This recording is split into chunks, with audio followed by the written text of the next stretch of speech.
PM Narendra મોદીના નેતૃત્વ હેઠળની કેન્દ્ર સરકારે વન નેશન વન ઇલેક્શન અંતર્ગત બિલના વિગતવાર અભ્યાસ અને અભિપ્રાય માટે જેપીસીના અધ્યક્ષ સહિતના સભ્યો વિવિધ પક્ષોનો અભિપ્રાય મેળવી રહ્યા છે, જેના ભાગરૂપે જેપીસી ગુજરાતની મુલાકાતે આવી પહોંચી ગાંધીનગરમાં 3 દિવસીય બેઠકનું આયોજન કરવામાં આવ્યું, જેમાં વન નેશન વન ઇલેક્શન અંગે ગંભીર ચર્ચાઓ હાથ ધરાશે।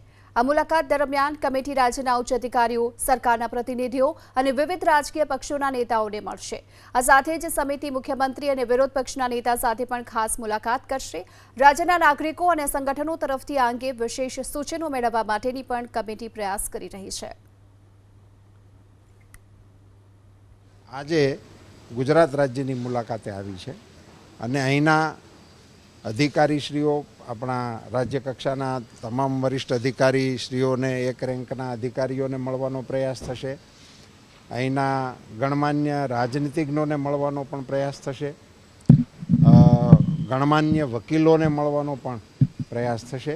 આ મુખ્ય એમના એજન્ડા ઉપર હોય છે અને તેમ છતાંય રાજ્ય વિશેષમાં રાજ્ય તરફથી કે કોઈ વ્યક્તિઓ તરફથી કે સમિતિના કોઈ સભ્ય તરફથી કોઈ વિશેષ સૂચનો થાય તો એમને પણ મળવા માટે કમિટી પ્રયાસ કરતી હોય છે।